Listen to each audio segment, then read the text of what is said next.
E se eu te dissesse que existe uma cidade no Brasil onde praticamente todo mundo vive do Bolsa Família?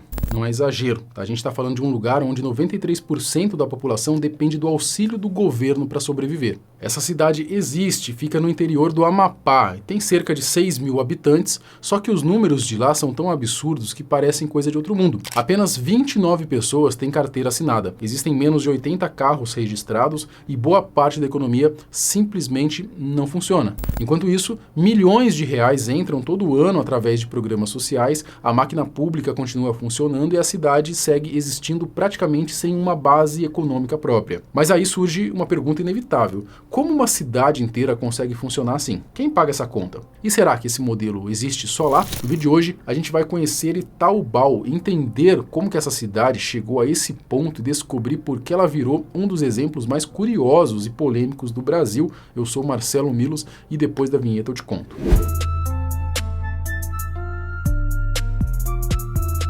A simpática cidade de Itaubal, lá no estado do Amapá, tem um dado que chama muita atenção. Simplesmente 93% da população recebe o Bolsa Família. É um número que deixa muita gente de cara, né? Sério, é algo difícil até de imaginar. Para você ter ideia, isso significa que a cada 10 moradores da cidade, 9 dependem de auxílio aí do governo. Uma situação que muitos consideram no mínimo preocupante. E claro, quando uma cidade chega a um ponto desses, em que claramente não consegue se sustentar sozinha, surge aquela perguntinha inevitável: quem é que acaba bancando tudo isso? Pois é, no fim das contas, somos nós. Segundo os dados mais recentes do CAGED, o Cadastro Geral de Empregados e Desempregados, Itaubal tem apenas 29 pessoas com carteira assinada. E não é porque a cidade está cheia de empresário não, tá? De empreendedores ou, sei lá, criadores de conteúdo que decidiram fugir da CLT. Na verdade, o problema é outro. O mercado de trabalho praticamente não existe. E nem precisa fazer muito esforço para imaginar como que fica a cidade diante de uma situação dessas. No fim das contas, o resumo é simples, né? Sem trabalho, sem emprego, sem dinheiro circulando, a economia não gira e a cidade simplesmente não funciona. Outro dado que chama a atenção vem do próprio IBGE. Itaubal tem menos de 80 automóveis registrados. Dá para ter noção do quão pouco isso representa? Para comparar, em uma cidade brasileira típica com cerca de 6 mil habitantes, que é mais ou menos o tamanho de Itaubal, o normal seria entre 1.500 a 2.400 carros. Olha só o tamanho da diferença. Se juntar carro e moto, o número sobe um pouquinho, mas ainda assim chega a apenas 186 veículos. E segundo dados do Detran de julho de 2024, considerando todos os tipos de veículos, o total na cidade era de 238, sendo 210 particulares, 24 oficiais e apenas 4 de aluguel. A renda média anual por pessoa lá gira em torno de 15 mil reais, o que dá pouco mais de 1.200 por mês. Mas aí vem aquele contraste que muita gente diz ser a cara do Brasil. Enquanto a maior parte da população vive com uma renda suficiente apenas para sobreviver, o prefeito da cidade recebe cerca de 173 mil reais por ano, algo próximo de 15 mil reais por mês. Ou seja, em um mês ele ganha praticamente o que boa parte, ou a maior parte ali, né, da população recebe no ano inteiro. E aí surge uma reflexão meio inevitável. Olhando para todos esses números, parece que a estrutura da cidade não foi pensada para crescer, se desenvolver ou gerar oportunidades. Então fica a dúvida, será que esse modelo acaba mantendo o lugar dependente por natureza? E se for assim, quem realmente se beneficia com isso? Em novembro de 2025, segundo dados do portal do Bolsa Família, 2.000 famílias foram atendidas na cidade, somando 5.640 pessoas beneficiadas pelo auxílio. No total, 1.473.147 foram pagos em apenas um único mês pelo governo. Isso significa que o benefício médio ficou em torno de R$ 736,94 por família. Isso dá cerca de 17.677.764 por ano circulando só através do programa. Olha o contraste, né? Se você pegar a previsão orçamentária da cidade para 2024, ela era pouco mais de 20 milhões de reais. Parece muito até à primeira vista, não é? Mas quando você descobre que menos de 800 mil vem de arrecadação própria, a história muda completamente. Na prática, a cidade quase não consegue se sustentar sozinha. Na real, não consegue, né? Para ter ideia, 72,7% do PIB local vem da própria administração pública. Itaubal tem 9 vereadores, né? Olha só para você ver, né? E a Câmara Municipal consome cerca de 800 mil reais por ano. Já o gabinete do prefeito tem algo em torno de 500 mil reais em despesas anuais previstas, considerando a gestão anterior.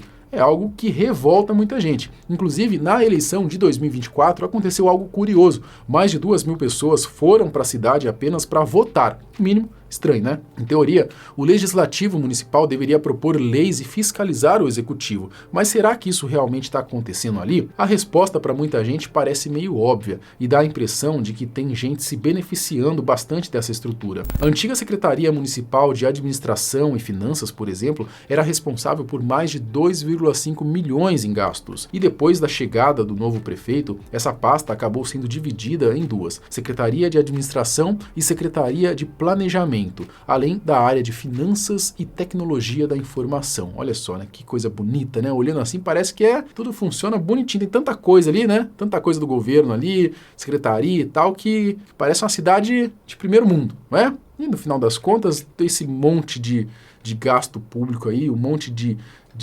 verba, de secretaria, não sei das quantas, não serve para nada, né? Em 2024, existiam 651 servidores ativos em uma cidade que não tinha nem 800 mil de arrecadação própria. Traduzindo, é muita gente dependente da prefeitura, enquanto a cidade praticamente não gera receita por conta própria. A máquina pública acaba ficando gigante para um município tão pequeno. Enquanto isso, o povão segue lá, vivendo com pouco e muitas vezes se contentando com cerca de R$800 por mês que recebem. E sabe o que é ainda mais preocupante? Segundo o IBGE, quase 50% das cidades do Brasil dependem do setor público para sobreviver. Tem como esse país dar certo? Ou seja, muitas outras cidades também acabam dependendo bastante do Bolsa Família. E Taubal não é um caso isolado. E pelo que mostram ali vários levantamentos, boa parte desses municípios está concentrada nas regiões norte e nordeste. Isso acaba alimentando uma discussão política que muita gente levanta. Quanto mais cidades dependentes de programas sociais, maior pode ser a influência do governo sobre a população.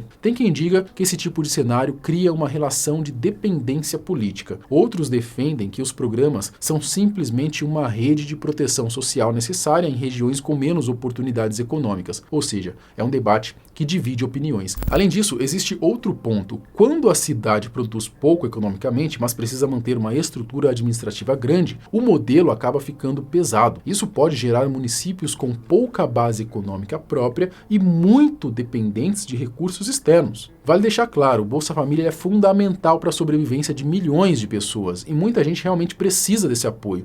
A discussão que alguns especialistas levantam não é sobre acabar com o programa, mas sim como criar condições para que no futuro menos pessoas precisem depender dele permanentemente. E aí entra uma pergunta importante: existe solução para situações como essa? Algumas ideias já foram discutidas por economistas e gestores públicos. Uma delas seria compartilhar serviços entre cidades vizinhas. Em vez de cada município pequeno manter secretaria própria para tudo, prédio próprio para tudo e equipes completas para cada área, parte desses serviços poderia ser regionalizada. Por exemplo, a saúde poderia ser organizada por uma cidade maior da região. Parte da educação poderia ser centralizada. A administração e a burocracia poderiam funcionar de forma conjunta. Isso reduziria estruturas duplicadas e diminuiria o gasto público com máquinas administrativas repetidas. Outra alternativa seria a chamada gestão compartilhada, em que uma cidade maior assume parte da administração de uma menor. Assim, o município continua existindo formalmente, mas não precisa manter toda uma estrutura cara apenas para si. Também existe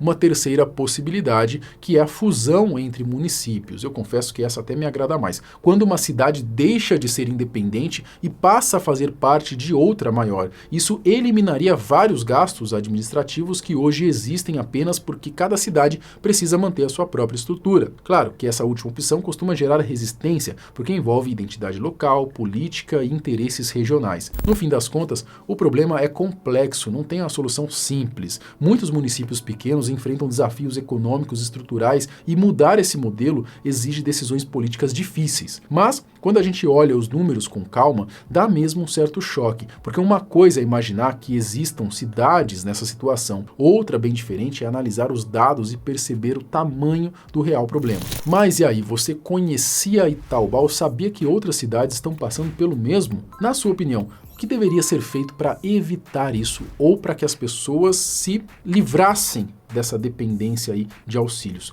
Comenta aqui embaixo, quero saber a sua opinião. Até o próximo vídeo. Tchau!